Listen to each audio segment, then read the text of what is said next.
When most people think of Goa today, they picture this: a coastal paradise, globally recognized for its pristine beaches and vibrant tourism.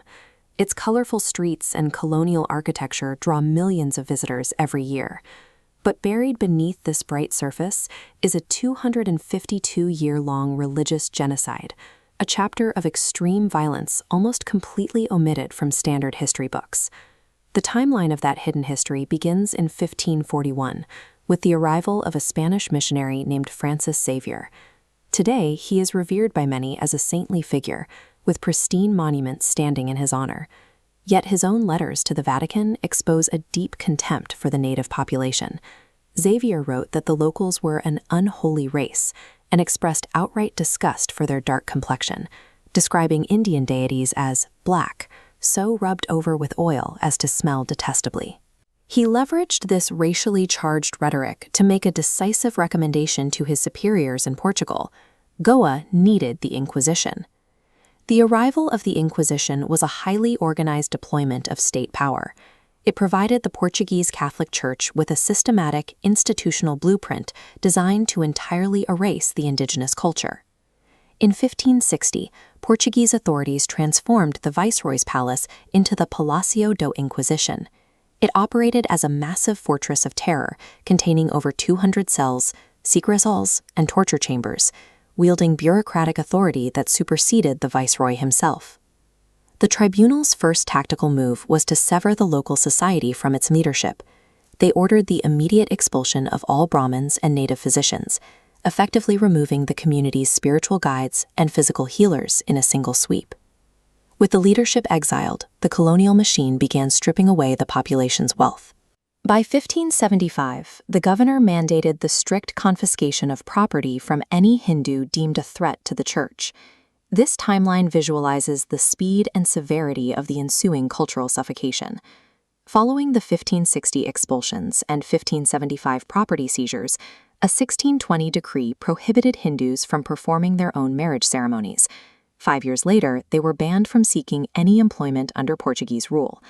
The state systematically dismantled legal strangulation, left them with exactly one viable path to survival: convert to Christianity.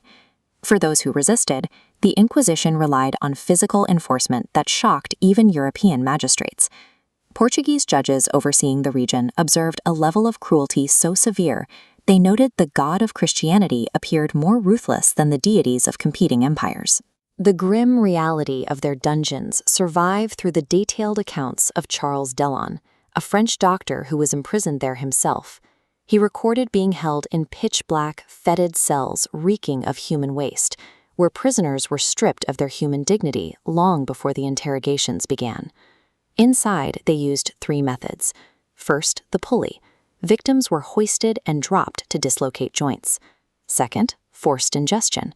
Accused were strapped over an iron bar, water poured into their mouths, causing asphyxiation. Finally, fire. Victims' feet were suspended over flames and burned. Extreme physical pain and sadism were deployed as highly calculated bureaucratic tools. Every act of torture was strictly logged and executed under the legal guise of doctrinal correction. If prisoners didn't yield, their fate was the auto da fe, a mandatory public spectacle designed to terrorize the populace. Authorities were petitioned to execute convicts without the shedding of blood, their legal code for burning victims alive at the stake. In one exceptionally brutal incident in 1736, an entire Hindu family in the region of Salsette was burned alive. The tribunal then razed their home to the ground and sowed salt into their land to ensure nothing would ever grow there again. Sowing salt into the earth perfectly encapsulates the tribunal's ultimate objective. They did not simply want to punish individuals, they required total, irreversible cultural eradication. The most staggering aspect of this tribunal is its longevity. This state-sanctioned terror operated continuously for 252 years, officially ending in 1812, decades after similar institutions in Europe had been dismantled. Yet, despite the vast number of victims and the meticulously documented cruelty, This religious genocide remains completely absent from modern Indian textbooks and mainstream global history. Today, pristine churches and monuments honoring the architects of this system still stand proudly across the region, their dark legacies largely unchallenged by the millions of people who visit them.